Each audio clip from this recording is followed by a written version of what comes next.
एक बार की बात है। अली बाबा एक गरीब लकड़हारा फारस देश में अपनी बीवी के साथ रहता था। रोज किसी तरह से लकड़ी ढूंढ के उसका गुजारा होता था। एक दिन अच्छी लकड़ी की तलाश में वो अपने आम रास्ते से कहीं दूर भटक गया और चलता चलता एक ऐसी जगह पहुंचा जहां पे एक झरना था।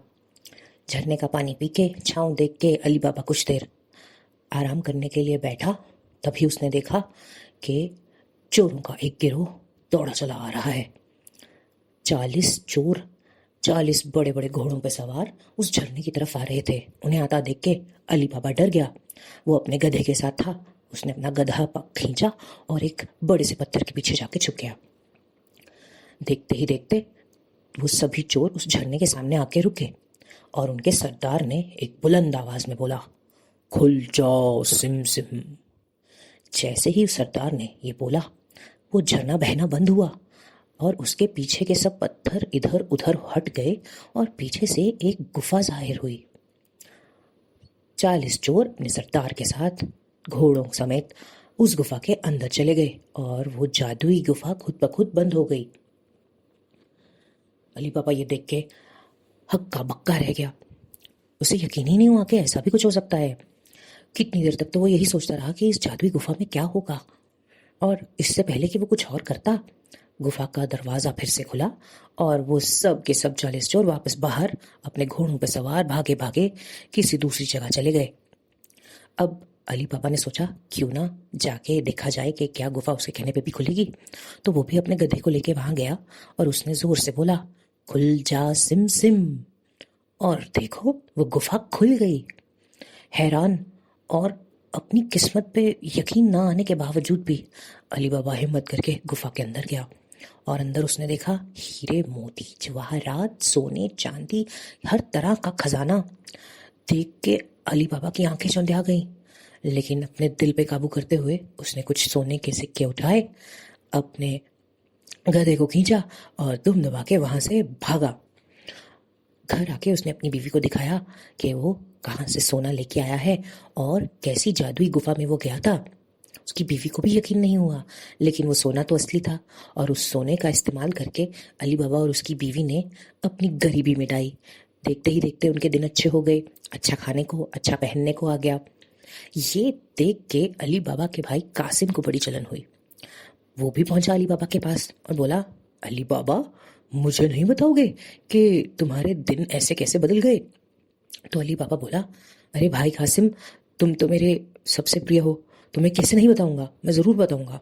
लेकिन देखो संभल के जाना। एक जादुई गुफा है जहाँ पे चोरों के एक गिरोह ने अपना सारा खजाना छुपाया हुआ है। उस गुफा में जाने के लिए जादुई शब्द बोलने पड़ते हैं, खुल जा सिम सिम। और फिर तुम भी वहां जाके थोड़ा बहुत खजाना ला सकते हो और तुम भी अमीर हो सकते हो। ये सुन के तो कासिम बहुत हैरान हुआ। उसे यकीन भी नहीं हुआ, लेकिन उसने सोचा अगर अली बाबा को कहीं से सोना मिला है तो सोना तो असली है, जाना तो उसे भी चाहिए। अगले ही दिन कासिम ने अपना गधा उठाया और चल पड़ा चोरों की उस गुफा को ढूंढने के लिए। एंड जैसा कि अली बाबा ने बताया था वैसे ही कासिम उस जगह पर पहुंचा। झरने के सामने जाके वो जोर से बोला, खुल जा सिम सिम। और झरना रुका, पत्थर हटे और गुफा जाहिर हो गई। कासिम अंदर गया और अंदर जाके खजाना देख के खुशी के मारे पागल हो गया। वो इतना खुश हुआ कि उसने बड़े बड़े बोरों में खजाना भरना लादना शुरू कर दिया।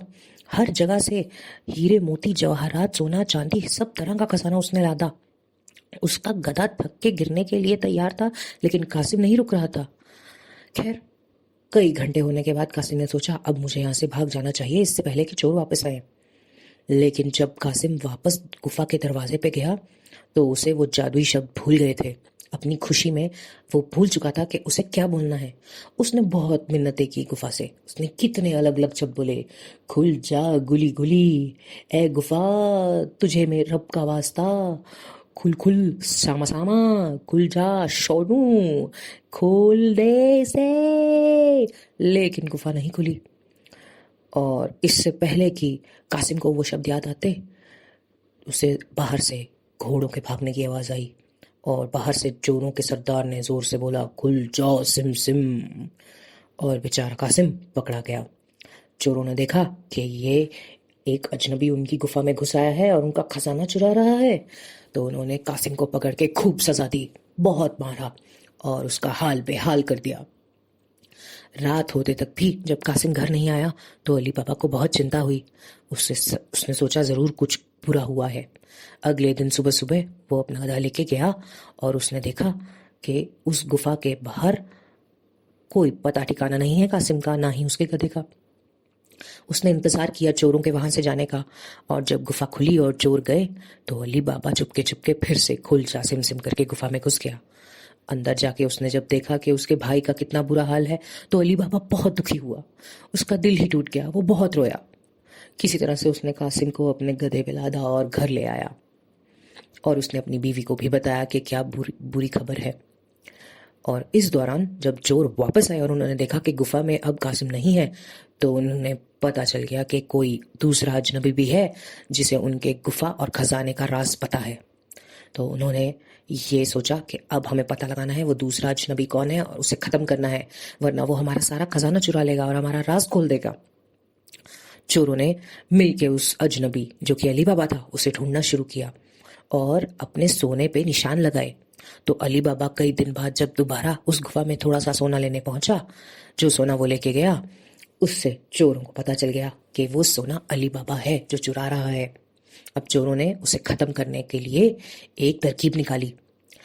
चोरों का सरदार एक व्यापारी बन गया और उसने 40 बड़े बड़े घड़े मंगवाए, जिनमें सारे 40 के 40 चोर घुस गए। अब उन 40 घड़ों को बेचने का इरादा जाहिर करके वो चोरों का सरदार शहर पहुंच गया और वहां जाके अली बाबा के घर गया। वह बोला, मैं तो तुमसे व्यापार करने आया हूँ। ये 40 घड़े हैं जिनमें दूसरे देश के बेशकीमती जवाहरात हैं। मैं तुम्हें इन्हें बेच दूंगा। चलो, लेकिन पहले आओ खान पान करते हैं।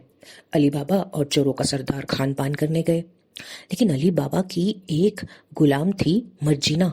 उसे बहुत शक हुआ कि ये 40 इतने बड़े बड़े घड़े लेके ये जो अजनबी आया है, ये सीधा शहर में अली बाबा के घर ही क्यों आया है। उसने चुपके चुपके जाके उन घड़ों की तफ्तीश की और जाके उसे पता चला कि उन घड़ों में तो चोर छुपे हैं।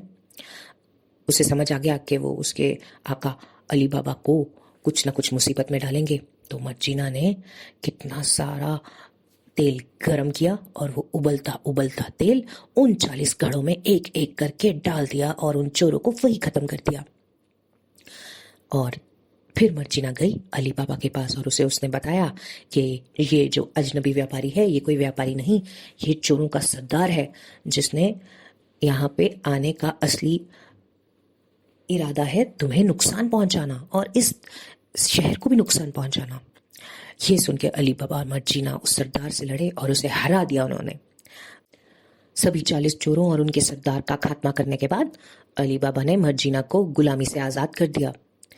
फिर अली बाबा उस जादुई गुफा में गया और वहां का खजाना, चोरों का जो खजाना था, उसे ले आया और उसने अपने शहर और फारस देश की तरक्की के लिए उस खजाने को दान किया और बहुत साहस और बुद्धिमानी और ईमानदारी से जितने भी ज़रूरतमंद लोग थे उनकी बहुत मदद की।